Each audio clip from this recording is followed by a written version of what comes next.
get centrifuges to redevelop their nuclear weapons program. There are all these questions that we're going to ask about whether they've actually changed their behavior. Do they allow the inspectors in as they have promised that they would do, or do they refuse to allow those inspectors in? A whole host of things we're going to see. We're working towards a very successful resolution of this process. But again, it takes two to tango. And what the president's just saying is that we maintain economic, diplomatic, and military leverage that nobody else in the world has. So if the Iranians want to change, great.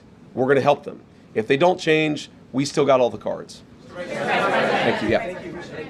Oh, sorry. In the blue jacket. Yep. This one right here. This one right here, Mr. Vice President. That's a Navy jacket. Should we have a debate about the difference between blue and Navy? Not that guy, because you give a speech whenever you ask a question. I'm going to give her an opportunity. Sir, have you seen the Pope's reaction to this? Hold on. There's been a lot of frustration among Guys, you're speaking over the person who's asking the question. There's been a lot of frustrations with Americans, particularly about the gas prices. You touted the fact that they're coming down. The president has gone on True Social touting this. But when should they expect to see gas reach that $3 threshold? Well, I'm not an economist, and I think even the economists would get this wrong, but the fact that you've seen gas come down about 65 cents a gallon on the national average, and the fact that you see oil prices that are basically close to where they were at the very beginning of the conflict, I think you're going to see a substantial reduction in gas prices. I'm not going to predict the exact price. If I was able to do that, I might be in a different business than politics. But we do think you're going to see significant relief at the pump on top of what we've already seen. Thank you, Mr. Vice President. You keep saying that Iran will only reap economic rewards if they comply and change their behavior. But under this deal, they are being allowed now to sell their oil freely. Again, how is that not a financial benefit? And they're being allowed to do that without making any new concrete nuclear commitments. So can you explain how is that not lopsided? Well, first of all, they've made very concrete nuclear commitments. They have committed to the destruction of the highly enriched stockpile that they have in their possession. But number two, all we've done is lift the blockade in the Straits of Hormuz. We basically returned it to where it was before the conflict. The blockade is off. We put that in after the conflict started. The straits are now open. That's not a new benefit to the Iranians. They were selling oil for many, many years, well before we ever put the blockade. We opposed that blockade. They stopped selling oil, and now we've lifted the blockade in order to promote the free flow of energy across the world. Go ahead. A U.S. official described having secured some of these quote-unquote gentlemen's agreements with Iran on certain aspects of the negotiation. So when it comes to highly enriched uranium, can you walk us through what's been secured, even in these kind of gentlemen's agreements, on how exactly they're going to get rid of the stockpile? Are there agreements on low-grade enrichment? How long is the moratorium on enriching uranium for Iran? And are any of these gentlemen's agreements written down anywhere? So some of them are written down, but fundamentally, whether they're written down or spoken, this is why we structured the deal that we did, because we don't trust words. We trust action, and we trust conduct. And so we're going to reward conduct, and we're not going to reward any words, whether they're written on a sheet of paper or not. There's a lot of discussion, the MOU, the gentleman's agreements, the final deal. Words don't matter, ladies and gentlemen. We're about verification. And so what we're going to do is to say, if they do the things that they have promised to do, they have promised not to enrich. They have promised that they would allow inspectors in to destroy that highly enriched stockpile, and then of course it's not usable anymore, you take it somewhere else. They promised a number of things, and that's why the deal contemplates a number of benefits if they do those things. But it doesn't do anything if they don't actually meet those promises. Go ahead. Follow up on that, sir. Go ahead. If they don't follow through with their commitment, will the U.S. go back to imposing sanctions and the blockade, or does Iran get to keep some of the concessions that it has already secured? Well, first of all, the sanctions are still on, with the exception of the oil sanctions, which I talked about were no longer effective. The purpose of the oil sanctions is to drive down how much Iran is charging for a price for a barrel of oil. Those sanctions had stopped being effective. The blockade is what's effective. And again, that's the thing that has changed in accordance with them opening the Strait of Hormuz. No sanctions will come off unless they perform the benefit of the bargain, and every sanction will come back on. Like hypothetically. Let's say 2 years down the road, they've done what we need to see on the nuclear program, and we release the sanctions as the deal contemplates. Then they decide they're going to start rebuilding the nuclear program. Then, of course, those sanctions are going to come back on. And that's why it's really kind of like a dial. As they dial up their good behavior, we can dial up the economic relief. If they dial down their good behavior, we can turn it off. It's the good thing about having the leverage, and it's a good thing about being the United States of America, where we just fundamentally have so much influence in the world financial system. Go ahead. Thank you, Mr. Vice President. Thank you, Mr. Vice President. Leader Thune said it's unrealistic to get the Save America Act passed by attaching it to FISA, which is what the president's looking for. Do you believe this is possible? Well, why don't we try? Why don't we try and at least force people to vote against it? One of the things that sometimes frustrates me about the legislative process is that people will go into it saying, this isn't possible, therefore we're not even going to try. Well, let's actually see. Let's try it. And if it's not possible, then let the people put their name on it. This is also good for the American people. How many American senators know that the American people love the Save America Act because they believe in voter ID? But how many of those same senators don't want to vote for it because they know that the radical elements within their own party would punish them for it? Let people go on the record and actually answer to the American people, which is why I think we should do exactly as the president said. Rob.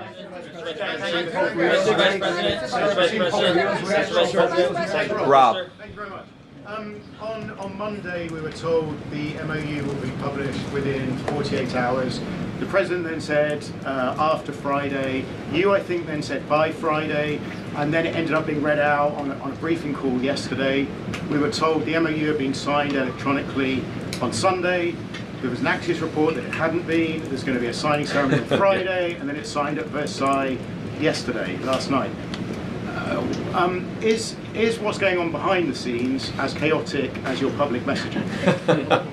Well, I don't think our public messaging has been chaotic. I think dealing with a fractured Iranian system where communication isn't great is just sometimes something that we don't fully appreciate or we don't fully understand. What really happened here is that we did sign the MOU on Sunday. That locked into the terms of the deal. What the Iranians came to us and said is, we'd like not to release the text until Friday. I didn't really understand that. I wanted to get the text out immediately. But in order to be accommodating to them, we said, sure, okay, we'll wait until Friday. And then what happened over Monday, Tuesday, the president was in G7. Maybe foreign leaders were talking to the Iranians and encouraging them to do that. We were definitely saying to them, we understand your desire not to have the text out until Friday, but we live in a democratic system. The American people want to see the text of this deal. We would certainly like to get it out as soon as possible. And so they came up with having their president sign it, our president sign it, and then just releasing the text as a signed document immediately at that point. I do wonder, Rob, this is pure conjecture. I'm just guessing at this. I wonder if part of it is that they wanted to have a Persian translation, a Farsi translation that they felt good about. And then, of course, once they translated into Farsi, our State Department had that. First of all, I think the president's peace plan in Iran is already bearing real fruits for the American people. Last night, 12.5 million barrels of oil went through the Strait of Hormuz. That is a high since the beginning of the conflict. Oil prices are down nearly at their level from the pre-war conflict. Gas prices dropped below $4 a gallon today for the first time since the conflict. And importantly, they're going to keep falling further given how low oil prices are. On the military side, the Iranians, for the second night in a row, did not shoot at any ships in the Strait of Hormuz. So far, they are honoring their end of the commitment. And on the blockade, CENTCOM has allowed north of a dozen ships to go through our naval blockade, and so we're also honoring our end of the early part of the agreement. On the military side, a couple of things that are still true and will be true whether the Iranians comply with the rest of the deal or not. Number one, their nuclear program has been completely destroyed. Their capacity for enrichment, the facilities at which they were using to develop enrichment and develop a potential nuclear weapon, those facilities are still destroyed. Their conventional military is still destroyed. Their capacity to threaten their neighbors is still largely gone. And now we see whether they are willing to comply with the next step of the president's peace plan. As you all know, the part of the peace plan, the part of this MOU that I think have been most misrepresented by certain parts of the media is the idea that the Iranians get all these benefits. You will hear things about $300 billion or $24 billion or this or that number of money or amount of money. And the simple fact is that the only way the Iranians get any of those resources, not a single penny, by the way, from the United States of America under any circumstances. But the only way that they would ever get any benefit of the bargain is if they comply fully and change their behavior. And so you really have a win-win situation for the United States of America. If the Iranians don't change their behavior, their military and their nuclear program is still destroyed. If they do change their behavior, then they are going to have a transformative relationship with the Middle East, and the Middle East will have a transformative relationship with the people of Iran. That's a win for the American people and for the President of the United States, regardless of which option the Iranians ultimately choose. We obviously want them to choose the right option. The interesting thing about their system, and I think it's important for the American people to appreciate this point in particular, is that there are real divisions within their country about how exactly to proceed. And what we've seen over the last couple of months is that the pragmatists within the Iranian system, the people who really do want to transform their relationship with the Middle East and with the world, those people are winning the argument. The United States wants those people to win the argument. The United States wants to have a better relationship, but in order for that to happen, the Iranians have to perform. And if they don't perform, as we've said before, they don't get any of the benefits of the bargain. So what I'd ask all of you is just to report honestly that the United States isn't giving up a cent of money to Iran, and even the economic benefits, the sanctions relief and so forth that comes along with this bargain only happens if the Iranians perform. So with that, I want to say thanks to all of you. It's good to be with you this morning, and I'll kick it over to questions. Let's start right over here to the right. Thank you, Mr. Vice President. I wanted to ask a follow-up on something you just mentioned. You talked about the possibility of the current Iranian leadership fundamentally changing their behavior. Do you think that the current Iranian leadership recognizes the leverage that the U.S. holds over itself economically and militarily enough to actually go forth with fundamentally changing their behavior over the long term and going about things differently? So I certainly think they recognize the leverage that the United States has over them. We've seen that in a number of our conversations. We've seen that just in their behavior over the last couple of days. They certainly recognize that the United States has great leverage. Will that ultimately lead to a change in behavior? I don't know. I've seen skeptics of the deal. People say the Iranians will never change their behavior. Well, maybe that's true. And if so, they don't get any of the benefits of the bargain. But isn't it worth trying? Isn't it worth seeing whether this incredibly weakened position that the President of the United States has put the Iranians under, whether that motivates them to change their behavior, not just vis-a-vis the West, but vis-a-vis the Middle East? And one of the interesting things about this is, the technical details of this we can, of course, get into. There are going to be any number of opinions about the negotiation, about where it's ultimately going to go. But I tend to think that you should trust the people who know the Iranians the best and who have the most to lose. What are the Gulf Arab states saying about this deal? What are they saying about this deal compared to the JCPOA in 2015? This is the Obama nuclear deal. Well, back then, they hated that deal. They felt like it empowered the Iranians to be bad actors across the region, and of course, that's exactly what happened. They were right about that. What are they saying about the president's peace deal? They're saying this is an amazingly transformative thing for the region because either way, we and the broader region win. Iran is weakened, their nuclear program destroyed, their economy in desperate straits, and if they change their behavior, big things are going to happen for Iran and for the world. If they don't, no skin off our backs. Either way, we win, and that's the way the president has set up this deal and this negotiation. Thank you, Mr. Vice President. Just a quick housekeeping question, which I think you answered in your topper, but did the 60-day period officially begin yesterday? I would say the 60-day period officially started today. It was signed late, and it may have even been signed technically, because of the time shift. I think it's signed technically today, Iran time. So, yes, the deal started yesterday. We're going to start the 60-day clock today. Go ahead. Can you help us understand President Trump's shift on his stance for Iran's ballistic missile program? Initially, it was a key objective to dismantle it. Yesterday, he said it would only be fair if they had some, if the countries around Iran also had some. So when and why did that change? And will the final agreement have any restrictions on these missiles? So we destroyed a substantial number of their ballistic missiles and their ballistic missile launchers themselves. It's not just the bullets, but it's the actual gun. And that's what we were extremely effective at in destroying during the last 3 months of the campaign. All the president said yesterday is that, of course, countries don't give up the right of self-defense. Israel doesn't give up the right of self-defense if Hezbollah fires rockets or drones at Israel. The Iranians don't give up the right of self-defense in their country, but we do expect that as part of the final deal, they are not going to be able to build the kind of missiles that can broadly threaten the entire world.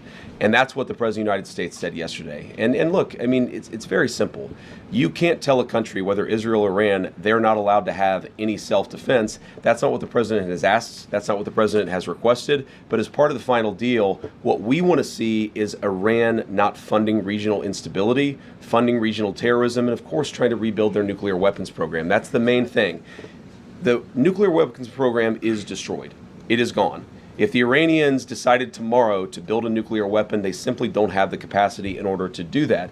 What we're trying to ensure is they don't rebuild that capacity, not just a year from now, 2 years from now, but many, many years from now, so that our children never have to worry about a state sponsor of terrorism having a nuclear weapon. Thank you, Mr. Vice President. You were just saying that you're hoping this deal would prevent Iran in the future from getting a nuclear weapon. But from what's been put out there of the MOU, I'm curious, how does the MOU reflect that in the future Iran will not in fact get a nuclear weapon? What's stopping them from down the road, to your point, rebuilding and restarting from where we were pre the war?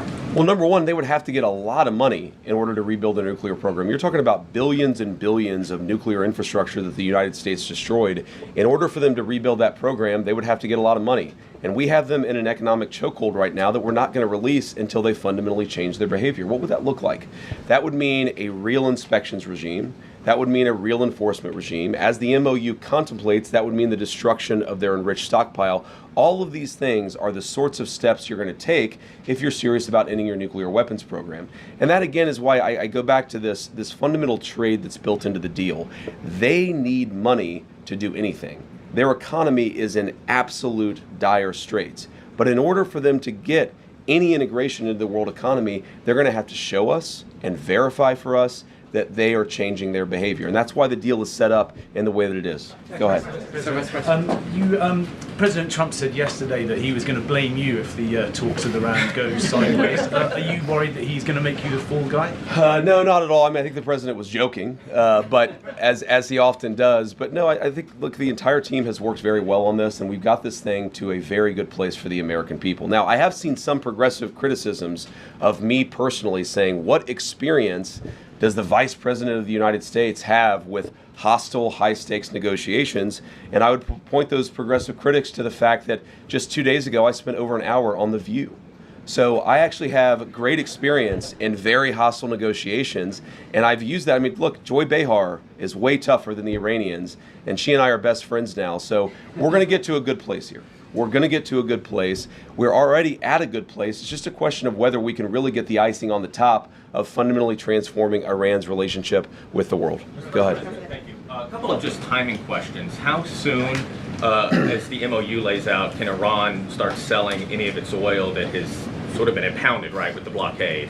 And two, can you sort of explain the Lebanon component to the MOU and how that front works and the enforceability of it? Yeah, so the Lebanon component, this is about regional peace, right? This is about regional peace. And what that means is we expect Hezbollah is not going to be firing rockets and firing drones at the Israelis. And we also expect that the Israelis are not going to be going wild in Lebanon, right? Both sides have to honor their end of the deal. Now, as you guys know, sometimes these ceasefires are a little messy. The President of the United States said this a couple of weeks ago, that a ceasefire in that region of the world just means they're shooting a little bit less at each other than they were before. What you've seen is radical progress in Lebanon, less shooting, less firing, but you're still going to have these little flare-ups from time to time, and that's just the sort of thing that we're going to have to manage through the diplomatic process. Secretary Rubio's been sort of the person on point. It's actually worked out extraordinarily well because we do have substantially less shooting, but it's going to be something we have to manage. And eventually what we want to see is the Lebanese government, the elected representatives of the people of Lebanon, who are able to police southern Lebanon so that Hezbollah has not taken over the country, the Israelis are not threatened, and then consequently the Israelis are not attacking southern Lebanon or Beirut either. That's the plan there. You asked about the Iranian oil. Look, one of the interesting things that you've seen is that the Iranians have been completely unable to sell oil not because of sanctions, but because of the blockade. Fundamentally, the thing that we have done here, the original, what we give, what they give, is that we said we're going to lift the blockade, we're going to allow you to sell some of your oil, and they're going to open the Strait of Hormuz. We see that process starting to work already. It's going to take a little time before it picks up fully, but that's where we are today. Go ahead. Thank you, Mr. Vice President. The MOU, just on the Strait, the MOU guarantees these 60 days of toll-free passage, but after that it has, of course, led to a regional dialogue with Oman and Iran deciding the future governance of the Strait. A senior U.S. official told us yesterday that they expect Iran to push aggressively on this, but also that Gulf states won't allow any kind of tolls. How strenuously will the U.S. fight to keep tolls out of the Strait and keep any fees away from the future Strait and commercial traffic? And are you going to leave it to the Gulf states to kind of fight this battle? Well, first of all, we believe international waterways should be free of tolls, and that's been our position. That's what you see, of course, in the 60 days of the MOU. And when you say it leaves it open, it doesn't really leave it open, except in the sense that, of course, the final negotiation is going to set the terms of what comes afterwards, right? You said, I think that it's the Omanis and the Iranians, but it's actually the MOU contemplates that the Omanis, the Iranians, and the Gulf Coast Coalition together will figure out a proper security framework for the Straits in the future. And what I mean by that is that we don't ever want this to happen again. Right? That's not about tolling. That's about ensuring that the Straits are never used as a choke point for the global economy ever again. It's frankly not what the Iranians want. It's not what the Omanis want. It's not what the GCC wants either. So what we're going to do, of course, working with our allies in the region, is to ensure that that is reflected in the final deal. And if that's not reflected in the final deal, there's not going to be a final deal. And that is, I keep coming back to this fundamental structural point of this negotiation, which is that we have all the cards. If the Iranians want the benefits of the bargain, they have to give us the things that are necessary to get those benefits. Go ahead. Thank you, Mr. Vice President. We'll do both. Okay. Both of you guys. There's one in the white and then one in, orange, I think. What about the pink? I'm sorry? Okay. Maybe I'm colorblind. It looks more orange to me. I don't want to have a debate about that. Orange, pinkish. You go first, and then in front of you can go second. President, thank you, Mr. Vice President. How does the points about granting some immediate waivers on sanctions, especially from the Treasury Department, how does that square with the Iran Nuclear Agreement Review Act? And are you planning on briefing Congress on this portion? Yeah, so I talked to James Braid, our head of OLA. We do plan to brief Congress very soon. I believe that they got the formal copy of the signed document this morning, and if not, they're going to get it at some point later today. We are planning a briefing. I believe right now the House is out of session, the Senate is in session, though maybe I've reversed that. But we're going to ensure that the team briefs Congress and, of course, answers their questions. We've been doing that informally, of course, talking to a number of people in Congress just over the last week. We'll keep on doing that, and we'll have a formal briefing. I won't say exactly when that will be because it depends a little bit about session schedule. Your point about the sanctions is I'll go back to what I said earlier, which is really the choke point on Iranian oil was never the sanctions. We didn't see that as a major concession to the Iranians. Frankly, the Iranians didn't see that as a concession to them because what prevented them from selling oil was not the sanctions. They were selling plenty of oil without any discount because the sanctions were just fundamentally ineffective at that point. What the sanctions did do is move the Iranian financial system to sort of the shadow banking system. So by lifting the blockade, that's the significant thing that has changed. And by lifting the sanctions, we're actually going to be able to see a little bit where their financial system actually sends money and receives money. That's a real benefit to the American people. And that's really the only thing that has changed by the change in sanctions. Sorry, I forgot that part of the question. No, we don't think so. We actually have an opinion from OLC we feel quite confident about that, Congress does, there are certain things that require congressional approval. There are certain things that don't require congressional approval. We feel quite confident that we can temporarily lift those sanctions without going to Congress and seeking their approval on that. Apparently, there's been reports coming out of Israel that Iran is already funneling oil money to Hezbollah even before this particular MOU was signed. And how exactly is the U.S. looking at this? If we're talking about behavior on part of Iran, I mean, October 7th happened. And if there's concern that perhaps Hezbollah could end up doing some sort of attack on that scale, then, how exactly are we talking about the reaction from the United States? If we're talking about perhaps a humongous scale attack that actually could happen? Are we waiting for that type of attack? I mean, what exactly is a scale here? Sorry, you said what exactly is a scale? Well, I mean, like, what type of attack would it take to actually get a reaction from the United States to say, okay, now we're actually going to start dropping bombs on Iran for having bad behavior? Well, we don't want a scale of any attack. Any attack, whatever its scale, is unacceptable under this agreement. Now, you asked the question saying that oil money was flowing to Hezbollah before the MOU was signed, and it's one of the reasons why we are actually engaged in this process is to ensure that no money is flowing to Hezbollah. So it's interesting where people will say that the MOU is bad because the MOU produces consequences that were actually happening well before the MOU was signed. That's not a reflection on the MOU, that's a reflection of why we need the MOU to ensure that we have the regional peace and stability that we need. Now, what I would say to some of the critics of the deal that I've heard that will say, well, Iran's going to get all this benefit. I'll repeat what I've said, and I'm probably going to have to repeat it a number of times, is what is the benefit that the Iranians get that they didn't have before? And the answer is nothing.